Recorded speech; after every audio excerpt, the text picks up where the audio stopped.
Buenos días. Esta clase corresponde a la segunda parte del acompañamiento docente teórico virtual sobre el tema patología de la pared abdominal. Soy el doctor Pablo Zaineldin y el tema que veremos a continuación es eventaciones. Los objetivos de la siguiente clase son definir y conocer las manifestaciones clínicas de las eventaciones y evisceraciones agudas.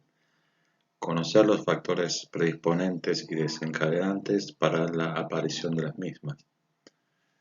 Reconocer mediante la clínica y métodos complementarios la presencia de complicaciones y conocer cuáles son las opciones terapéuticas que se ajustan a la disponibilidad del medio y al estado clínico del paciente. La incidencia de la aparición de eventaciones en el posoperatorio suele ser del 3 al 20%. En los Estados Unidos se realizan aproximadamente 4 millones de laparotomías al año y 150.000 reparaciones de eventaciones, y estas presentan un alto índice de recidiva, aproximadamente del 25%, por lo cual representa un gran impacto socioeconómico y una gran utilización en los recursos del sistema de salud. Definimos a la eventación como la protrusión o pasaje del contenido abdominal a través de una zona de debilidad parietal adquirida, que es consecuencia de una cirugía o laparotomía. También se puede utilizar el término de hernia incisional. Se pueden incluir también a distintas zonas de debilidad que son producidas por un trauma parietal. Vamos a recordar cómo está compuesta la pared anterolateral del abdomen. Existen 5 músculos, 2 a nivel de la parte media. Uno sería el músculo recto en toda su extensión y el músculo piramidal en la parte inferior. Los músculos laterales son el oblicuo mayor, el oblicuo menor y el músculo transverso. Es importante conocer la disposición de las vainas aponeuróticas de los músculos laterales que forman las vainas de envoltura del músculo recto y la línea media. La vaina aponeurótica del oblicuo menor divide por la cara externa del músculo recto en una hoja anterior y una hoja posterior, para entrecruzarse con la del otro lado a nivel de la línea media. Las vainas aponeuróticas del músculo transverso se adosan en la hoja posterior de la vaina del recto y las del oblicuo mayor pasan por la porción anterior de la vaina de los músculos rectos. Todas se unen a nivel de la línea blanca o la línea media. Debido a esta disposición de las vainas musculares, se considera a estos músculos como músculos bigástricos. En la parte inferior del abdomen, por debajo de la línea arcuata, todas las vainas de los músculos van a pasar por delante de la vaina del músculo recto, estando tapizada la pared posterior de los músculos rectos solamente por las fascias transversales a este nivel.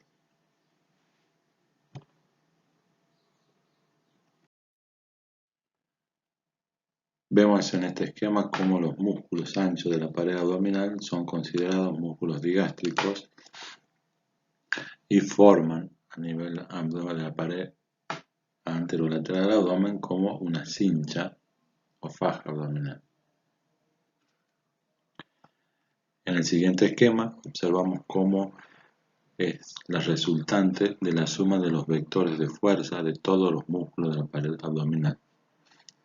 Siendo la misma resultante, predomina la tracción lateral de los músculos anchos sobre la tracción de los músculos rectos que se encuentran en el centro y actúan como columnas. Esta disposición estructural ha sido estudiada desde el punto de vista biomecánica y mecánica y comparada con la fuerza estructural que poseen las cúpulas de las catedrales. Para que la fuerza estructural sea efectiva es necesario la indemnidad de todos los elementos que la componen.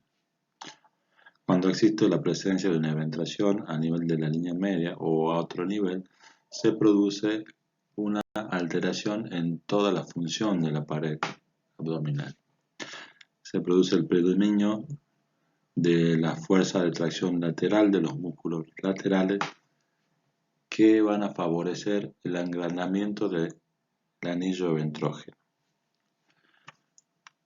A su vez, los músculos rectos del abdomen pierden su función al estar desplazados de la línea media y se produce su consiguiente atrofia. La atrofia secundaria del músculo recto favorece la predominancia de la fuerza de tracción lateral de los músculos rectos, transformándose esto en un círculo vicioso, por lo cual se altera todo el mecanismo de funcionamiento de la pared abdominal. Estos son los aportes que nos da la biomecánica a la fisiología de la pared abdominal. El origen de las eventraciones es multifactorial y se halla en íntima relación con el acto quirúrgico. Encontramos factores preoperatorios, factores intraoperatorios y factores posoperatorios. Los factores preoperatorios, o también factores predisponentes, son todos aquellos que van a producir aumento de la presión intraabdominal o debilitamiento de la pared o interfieren en la cicatrización.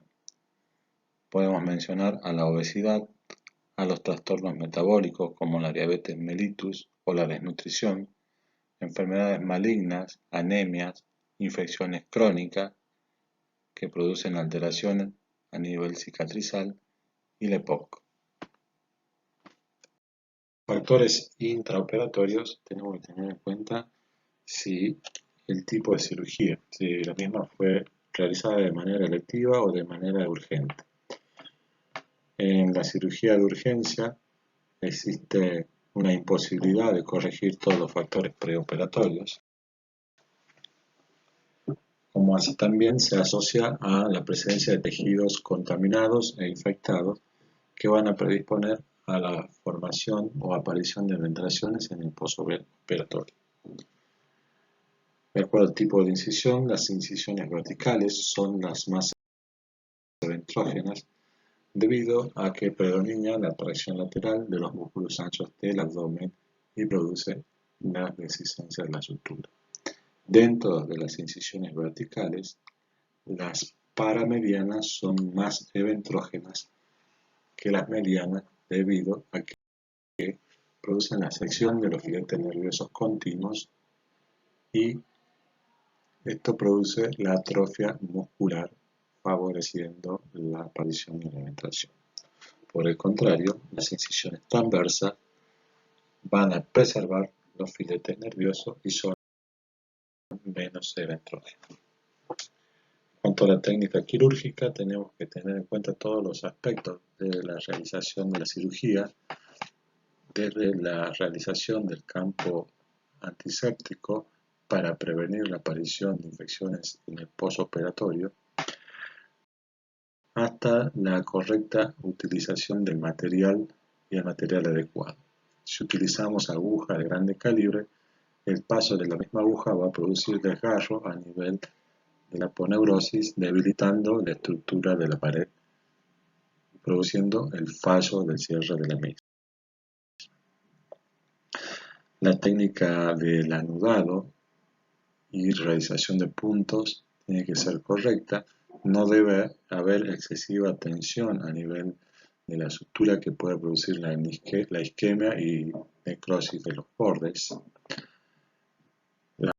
La ubicación de los puntos debe ser simétrica y con una toma de suficiente tejido para que pueda afrontar los bordes de la herida y no se produzca la resistencia de la misma.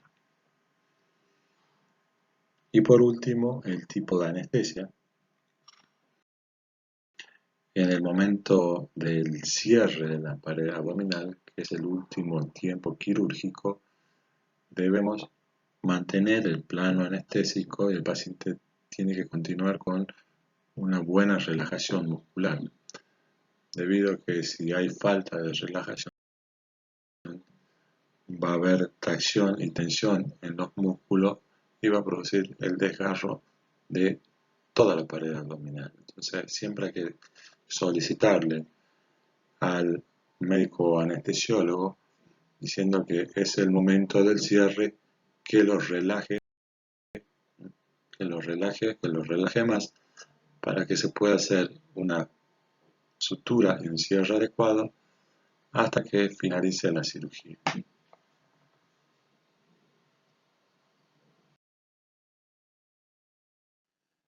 Entre los factores postoperatorios encontramos en primer lugar a la infección del sitio quirúrgico. También todos aquellos factores que van a producir un aumento de la presión intraabdominal tanto en el postoperatorio cercano como alejado. Por ejemplo, el hilio prolongado, el vómito, la tos, un esfuerzo brusco, la constipación o el prostatismo. Existen distintos tipos de clasificaciones para definir las eventraciones. En esta clasificación vamos a definir o separar las eventraciones de acuerdo al momento de producción en eventraciones agudas o inmediatas. Son aquellas que se producen en el postoperatorio inmediato. Las eventraciones crónicas, que son las eventraciones propiamente dichas. Las eventraciones crónicas pueden ser eventraciones primarias o una eventración secundaria o recidival. Las eventraciones agudas pueden ser totales o abiertas o parciales cuando persiste una cubierta cutánea. En las eventraciones abiertas puede encontrarse retenida el asa en el fondo de la herida o presentar una evisceración de primer grado, segundo o tercer grado. Las eventraciones parciales o con cubierta cutánea pueden ser de primer grado o de segundo grado, lo que describiremos más adelante en la clase.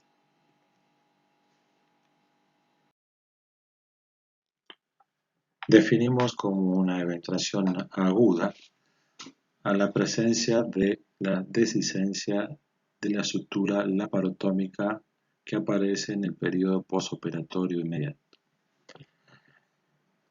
Esta descisencia de la sutura puede ser de manera total o parcial. Cuando la descisencia ocurre de manera total, es decir, hay una apertura de todos los planos anatómicos, decimos que es una eventración aguda abierta. Vemos acá la separación de los planos musculares aponeuróticos y la cubierta cutánea. Cuando las vísceras se mantienen en el fondo de la herida, sin la tendencia a la eventración, decimos que es una eventración aguda abierta retenida, o grado 1. Existen distintos grados, pero cuando el diámetro visceral alcanza la cubierta cutánea, se denomina el grado 2, con evisceración. Y el grado 3 es cuando el borde víscero-mesentérico alcanza la cubierta cutánea. Pueden existir evisceraciones secundarias, heridas traumáticas, pero en ellas no existe la presencia de una sutura o cierre de una laparotomía previa.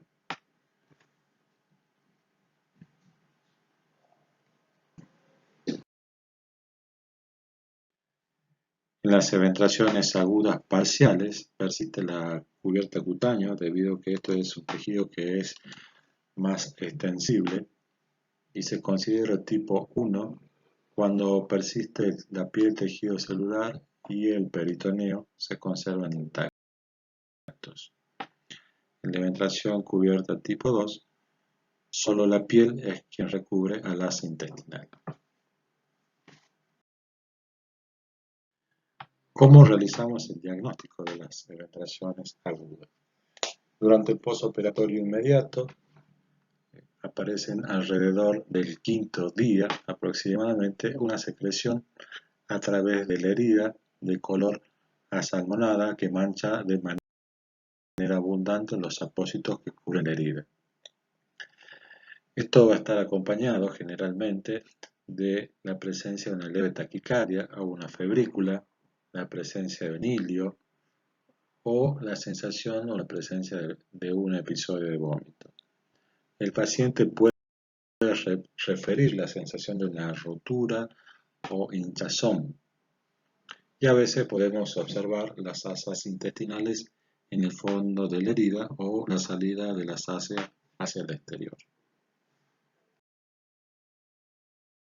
El tratamiento de la eventración aguda, cubierta o parcial puede realizarse de manera conservadora cuando no hay signos de oclusión intestinal mediante la utilización de una faja abdominal al estilo o tipo Montgomery. Cuando hay riesgo de oclusión o hay signos de oclusión, se debe realizar una cirugía urgente para realizar el cierre de la pared abdominal. En las eventraciones agudas abiertas o totales con evisceración, el paciente debe ser llevado a cirugía de manera urgente. Cuando existe la evisceración, debemos cubrir las asas intestinales con compresas húmedas hasta llegar a quirófano para evitar de esta manera la desecación de las asas intestinales y disminuir el riesgo de su perforación. Continuando con la clasificación de las eventraciones, podemos clasificar a las mismas de acuerdo a la dirección de su eje mayor y su localización, de la misma manera que clasificamos las incisiones o la parotomía. De acuerdo a la dirección del eje, podemos encontrar eventraciones verticales, eventraciones transversas u oblicuas, o eventraciones que abarcan más de una región como posterolaterales o costolumboilíacas. Las eventraciones verticales pueden ser supraumbilicales o infraumbilical o supra e infraumbilicales, pueden ser medianas, paramedianas, transrectales, pararrectales, externas o laterales. Las eventraciones transversales sublicuas pueden ser epigástricas, paraumbilicales o hipogástricas.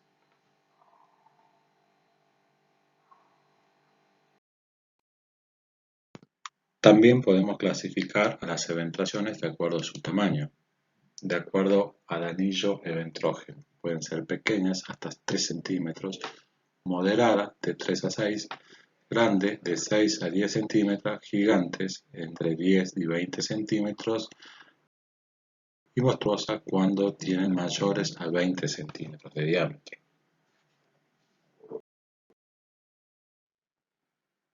Observamos en esta fotografía una paciente portadora de una eventración monstruosa que posee una eventración con un anillo eventrógeno mayor a los 20 centímetros de diámetro, lo que ocasiona la pérdida de domicilio de la mayor parte de las vísceras intraabdominales.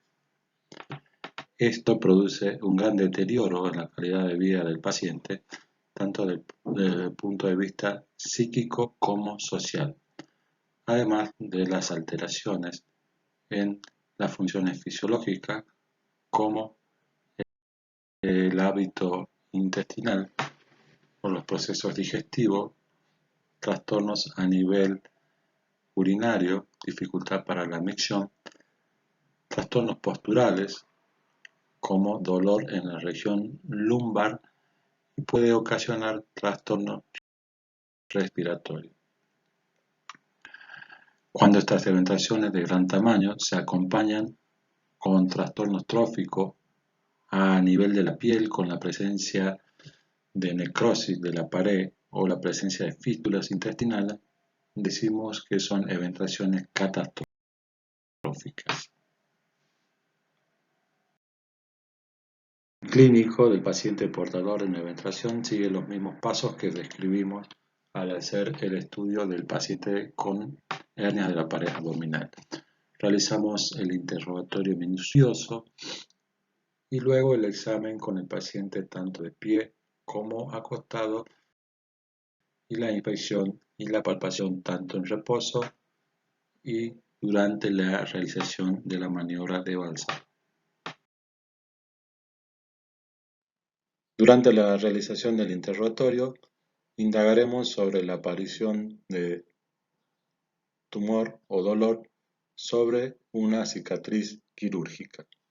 Debemos tener en cuenta cuál es el antecedente quirúrgico, de cuál fue la causa que originó la primera cirugía, si fue una cirugía oncológica o bien una cirugía de urgencia, así también como la aparición de complicaciones en el posoperatorio de esta cirugía, como la presencia de infecciones del sitio quirúrgico. Observamos la localización, el tiempo de evolución desde la realización de la cirugía hasta la aparición de los síntomas y cuál es la relación que tienen con el esfuerzo físico. También consignamos los antecedentes personales, prestando vital importancia a los hábitos tóxicos, el tabaquismo, la presencia de obesidad o diabetes o algún otro factor, enfermedades debilitantes asociadas. Realizamos la inspección de este paciente durante la relajación y maniobras de Valsalva. Esta se puede pedir solicitándole al paciente que tosa. Observamos la presencia de tumoraciones, así también como la forma, su tamaño y su localización anatómica sobre una cicatriz quirúrgica, cuál es el contenido y la relación del continente con el contenido. Si recordamos la conformación o los componentes de una hernia, habíamos dicho que está conformado por un anillo herniario, un saco y el contenido. En las eventraciones, el anillo eventrógeno se halla constituido por tejido cicatrizal fibroso debido a la dehiscencia de la sutura de la pared abdominal y a la retracción lateral que producen los músculos del abdomen.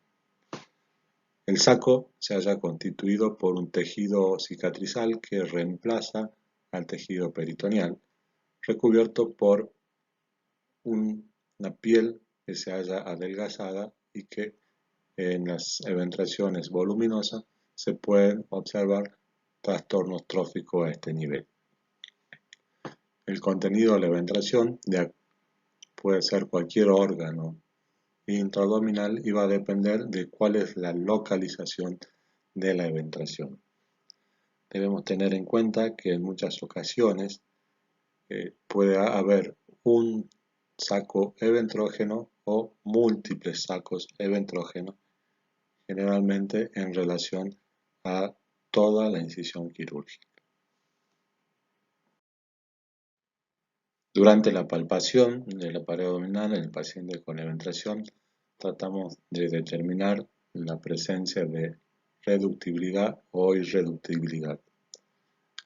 Si se logra la reducción del contenido, realizamos la palpación del contenido. A veces es posible identificar la presencia de segmentos de piplón o de asas intestinales que se traducen por un gorgoteo a nivel de la palpación o crepitación. También tratamos de palpar los bordes del anillo eventrógeno para determinar cuál es el diámetro mayor. Las eventraciones, al igual que las hernias, pueden ser reductibles o irreductibles y esta irreductibilidad puede darse en forma crónica por la pérdida de domicilio o el deslizamiento o en forma aguda cuando estamos ante la presencia o la sospecha de complicaciones.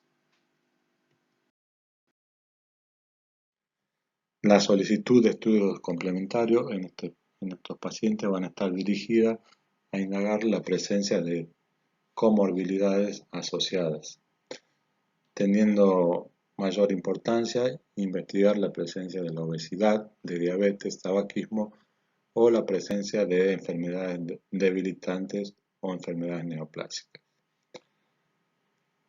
A continuación, solicitamos la evaluación preoperatoria siendo de fundamental importancia la realización de la evaluación funcional respiratoria mediante una espirometría, radiografía de tórax y gases en sangre, debido a que los pacientes en el posoperatorio pueden presentar complicaciones a nivel respiratorio una vez que son reintroducidas las vísceras hacia la cavidad abdominal. En cuanto a los diagnósticos de imagen, nos van a informar cuál es la magnitud de la eventración, así también como el diámetro del anillo ventrógeno y cuál es el contenido que se encuentra en su interior. De mayor utilidad, la tomografía axial computada, que debe ser solicitada en todas las eventraciones de gran tamaño y en las eventraciones complejas o eventraciones recidivadas. La tomografía es muy útil durante la planificación quirúrgica y se deberá solicitar la reconstrucción 3D de la pared abdominal. Se debe realizar de manera dinámica, en reposo y durante la realización de maniobras de esfuerzo. Y en los casos de eventraciones muy voluminosas se solicita el índice de Tanaka, que es un índice que nos dice cuál es el porcentaje o la relación que hay entre el volumen de la cavidad abdominal y el volumen del contenido eventrógeno. Los diagnósticos diferenciales que nos debemos plantear en todos los pacientes que presentan tumoraciones a nivel abdominal son la ascitis, que produce un gran aumento de la presión intraabdominal, y secundariamente pueden aparecer hernias o eventraciones. Tumores de la pared abdominal, como observamos en esta figura, en este paciente, con una tumoración en relación con una cicatriz, pero esta es la imagen tomográfica que corresponde a un tumor de partes blandas. Las lipodistrofias, la atrofia muscular producida por la denervación va a producir la presencia de abultamientos relacionados con esfuerzo en la pared abdominal, pero se diferencian de una eventración en las cuales, debido a que no tienen saco eventrógeno, sino se produce por la atrofia del músculo, o la presencia de la diastasis de los músculos se presenta en la línea media debido a la separación anormal de los músculos rectos del abdomen. El tratamiento quirúrgico de las eventraciones debe lograr restituir la función de la pared abdominal. Para lograr este objetivo debemos realizar el cierre de todos los anillos eventrógenos que se encuentran a este nivel para lograr la mejor funcionalidad del complejo muscular de la pared abdominal. Las técnicas anatómicas o eventrografia tienen un alto índice de recidiva, entre el 30 o el 50% de los casos, por lo que se recomienda la utilización de malla o eventroplastias, ya sea por vía convencional o vía laparoscópica. En eventraciones muy pequeñas, hasta 2 centímetros, podemos realizar técnicas anatómicas realizando sutura plano por plano o bien realizando una técnica de imbricación de planos o técnica de Mayo denominada chaqueta sobre pantalón. En eventración de mayor tamaño se pueden utilizar distintos tipos de incisiones de descarga que lo que van a permitir es la relajación o la aproximación de los músculos hacia la línea media. Estas técnicas de incisiones de descarga o de separación de componentes pueden utilizarse como ayudantes en los distintos tipos de cirugía. En este ejemplo, una técnica de separación de componentes en donde se secciona el oblicuo mayor 1 centímetro por fuera de su inserción con el músculo recto, la primera incisión de descarga, y luego se realiza una incisión en la vaina posterior de los músculos rectos para lograr un avance del complejo muscular hacia la línea media entre 6 hasta los 10 centímetros de acuerdo al nivel en que se encuentre.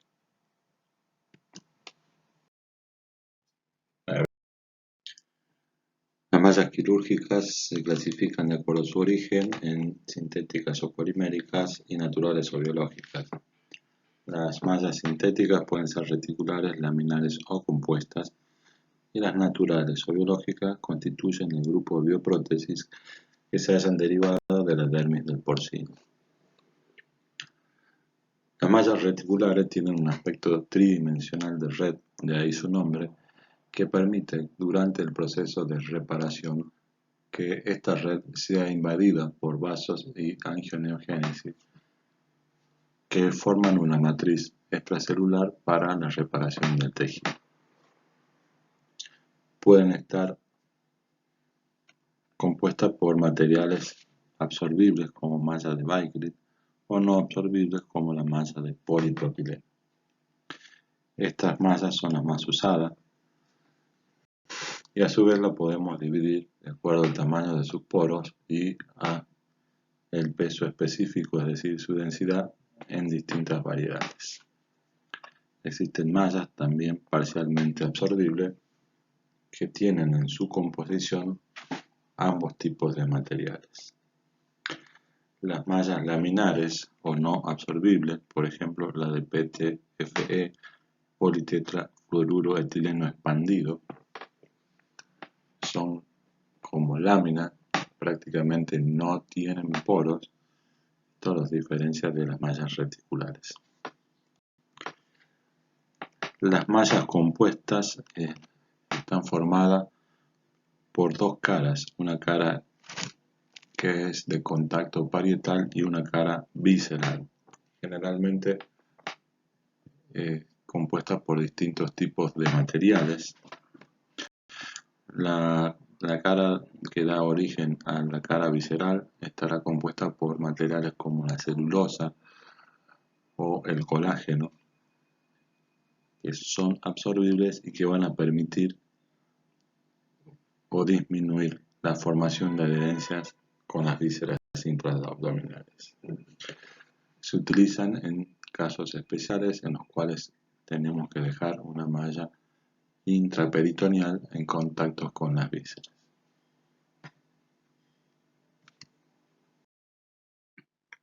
Existen distintos planos anatómicos en donde se puede ubicar una malla para la reparación de las eventuaciones. Tenemos que recordar que para la elección del tamaño de la malla, la misma debe sobrepasar en 5 centímetros todos los bordes del defecto eventrógeno. Es decir, que la malla debe superar el tamaño del defecto. En cuanto a la ubicación en el plano anatómico, el plano anatómico ideal es por detrás de los músculos. Como vemos acá en azul, detrás de los músculos rectos, este es el plano retromuscular prefacial.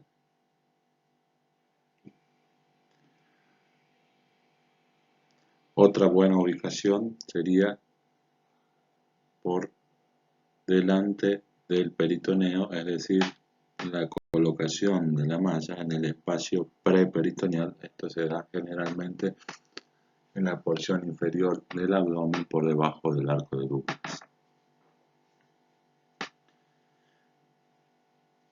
Existen otras ubicaciones que la deben conocer.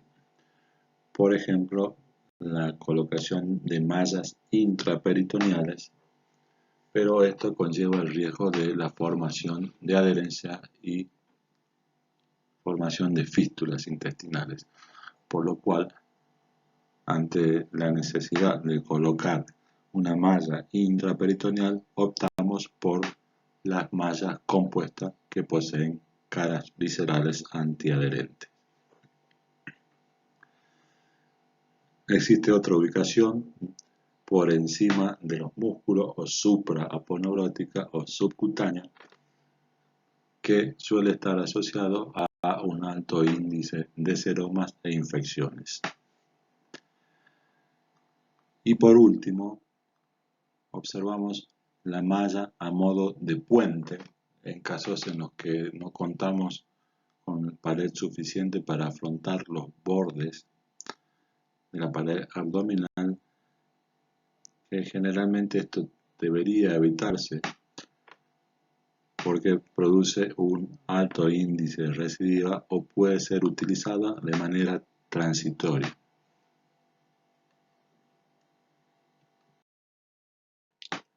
La reparación de las eventraciones por vía laparoscópica está indicada en eventraciones pequeñas de hasta 6 centímetros de diámetro o hasta 10 centímetros de diámetro.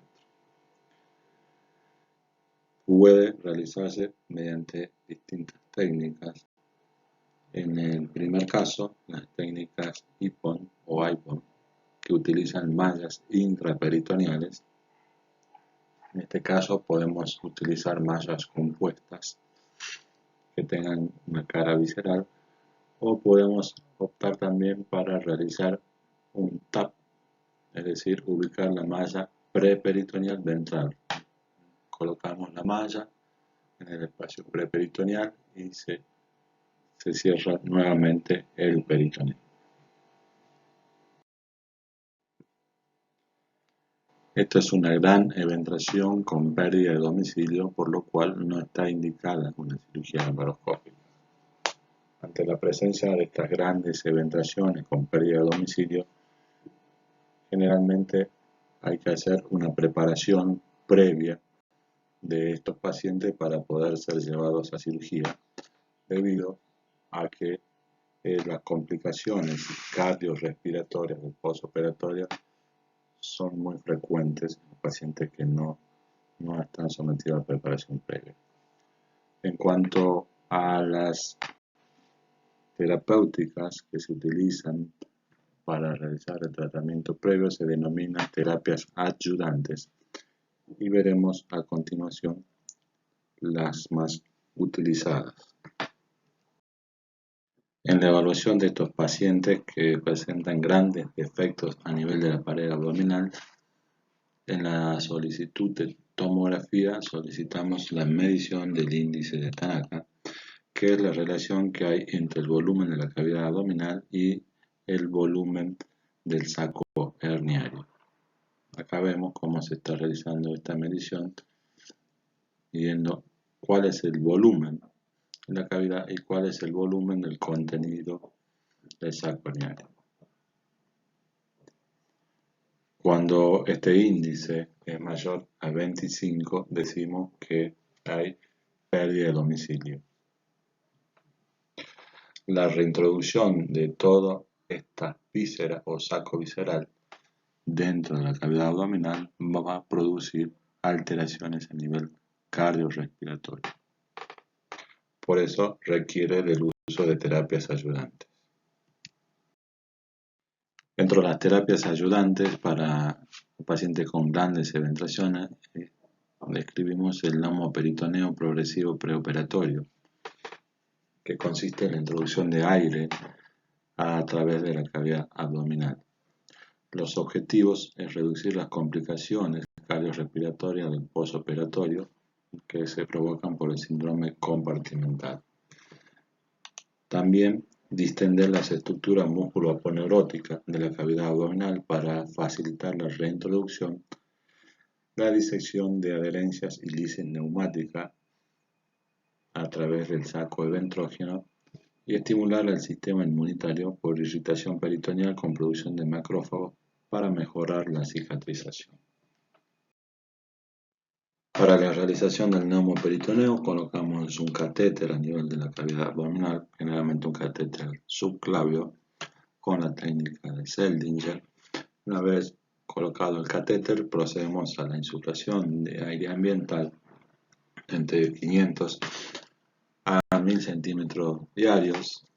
Realizamos radiografías para corroborar la presencia del neumoperitoneo y continuamos con las sesiones durante 20-21 días hasta lograr una relajación a nivel de los flancos o una intolerancia por parte del paciente. Este era un dispositivo que usábamos antes, que consistía en 2 frascos que contenían Pervinox. Entonces insuflamos a través del manguito o la pera del tensiómetro y se desplazaba el volumen del líquido del primer frasco al segundo y el líquido desplazaba el gas hacia la cavidad abdominal. Actualmente este procedimiento lo hacemos con jeringa de 60 centímetros cúbicos de manera ambulatoria con aire ambiental no filtrado. Solicitamos la tomografía de control para observar los efectos del neumoperitoneo y descartar la presencia de complicaciones relacionadas a este procedimiento. Vemos cómo se logra la disminución de adherencias laxas, es decir, el saco está vacío. También hay elongación de los músculos laterales y se logra una disminución importante del volumen visceral por la disminución del edema y del tamaño de los mesos. Esto permitiría realizar la cirugía con menor tensión a nivel de la línea de sutura y disminuir los riesgos de complicaciones cardiorrespiratorias derivadas del síndrome compartimental abdominal. Aquí vemos un paciente el cual se realiza un neumoperitoneo y las imágenes intraoperatorias con un gran saco ventrógeno con la presencia de gas o aire ambiental sin ningún avísero en su interior, lo que nos permite el ingreso fácil y rápido de la cavidad abdominal y el posterior cierre de la misma. Estos son los resultados. Otra terapia ayudante en los pacientes con grandes eventuaciones es la aplicación de toxina botulínica en los músculos laterales del abdomen. Esto produce la parálisis muscular, por lo cual disminuye la tensión a nivel del anillo eventrógeno y intraoperatorio permite el afrontamiento de los músculos hacia la línea media. La realizamos con guías ecográficas a nivel de los 3 planos musculares, con el comienzo de acción a los 10 días y máximo hacia los 30 días, teniendo el efecto entre 5 a 6 meses. Hay veces que se realiza la combinación de ambos procedimientos con la toxina botulínica con el neumoperitoneo en los defectos mayores de 15 centímetros. En los defectos menores se puede utilizar toxina botulínica únicamente. Las complicaciones después de la realización de una cirugía de ventración, las más frecuentes es la presencia de hematomas o seromas, debido a que hay una gran movilización del tejido dermograso generalmente en estos pacientes. Puede ser tratado de manera conservadora o mediante la realización de punciones o mediante la colocación de un drenaje. También existe la posibilidad de presentar un hilio prolongado o una infección del sitio quirúrgico y dentro de todas las complicaciones la más grave es la producción de la recidiva eventrógena que puede aparecer a lo largo de los años de la evolución. Acá vemos el retiro de una malla infectada. Es una recidiva y paciente con una gran colección, un seroma a nivel de la pared anterior del abdomen. Esta es la bibliografía utilizada y sitios web donde podrán encontrar mayor información sobre el tema. Muchas gracias por su atención y les dejo el mail institucional para que puedan formular preguntas.